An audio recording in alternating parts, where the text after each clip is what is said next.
bienvenue sur Hashtag Protestant 2.0, on est mercredi le 18 novembre, on est à Mittelsheim, je suis heureuse de vous retrouver et pour démarrer cette journée, je vous propose d'aller dans le Nouveau Testament, dans l'évangile de Luc.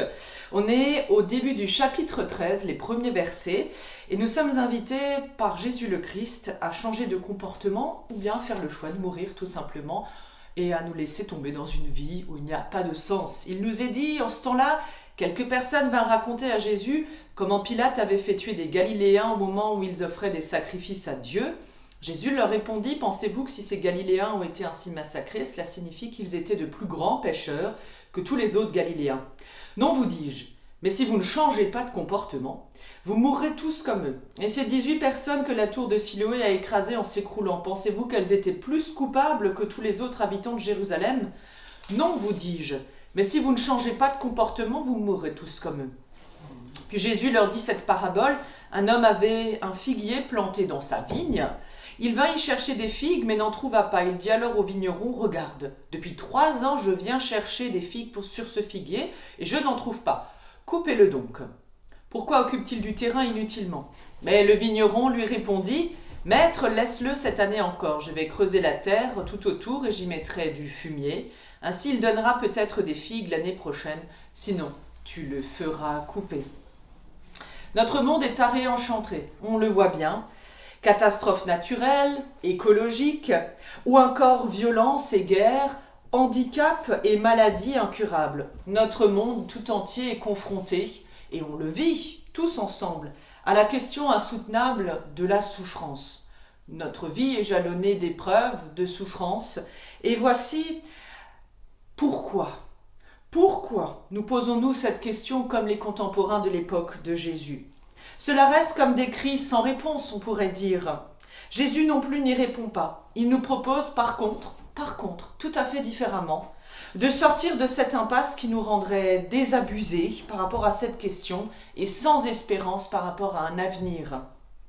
Il nous remet en mouvement et nous invite à changer de comportement complètement en nous, à agir dès aujourd'hui contre le mal pour que demain soit vraiment meilleur.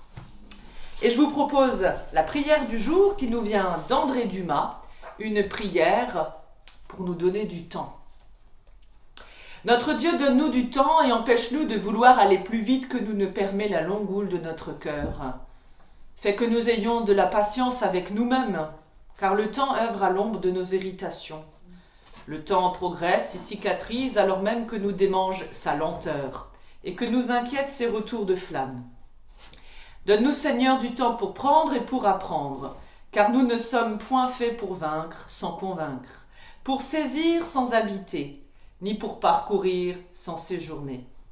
Donne-nous la familiarité qui suit la curiosité et qui permet le contact. Donne-nous la tendresse qui accompagne le désir et qui permet l'amour. Donne-nous la constance qui suit la découverte et qui permet le bonheur. Donne-nous la lenteur qui suit la brusquerie et qui permet la communion. Donne-nous le temps de l'approche et de l'attachement. Donne-nous aussi du temps pour nous dépendre et nous guérir, car nous sommes point faits pour nous entêter dans l'attirance de la déraison, de la destruction et tout simplement du mal subi et commis. Donne-nous de retrouver le chemin de nos vies au travers des buissons, des passions et des pierrailles de nos écorchures. Oui, Seigneur, donne-nous d'accepter que le temps de la convalescence aille aussi lentement que celui de l'enfièvrement. Ô Dieu, apprends-nous à espérer dans le temps pour nos propres vies et pour le monde entier, car toi aussi tu as usé du temps sans l'accuser. Toi aussi tu marches en lenteur et tu reconstruis de génération en génération. Toi aussi, tu as une longue haleine et tu annonces ce qui ne se réalisera qu'au terme de nos engendrements. Tu n'es ni l'enchantement de l'instant, ni l'immuabilité de l'éternité, Seigneur. Tu es une semence enfouie dans la terre du monde, pour une moisson qui n'est pas encore arrivée. Notre Dieu, donne-nous confiance dans le temps, au jour où il nous semble que nous piétinons et que nous régressons. Nous ne te demandons ni l'impatience, ni la passivité. Nous te demandons que la patience du temps pacifie et reconstruise nos vies. Nous te le demandons au nom de Jésus-Christ qui a grandi 30 ans en silence, qui a parlé 3 ans en puissance et qui a tout perdu 3 jours en déshérence et qu'il nous offre le temps comme espérance. Amen.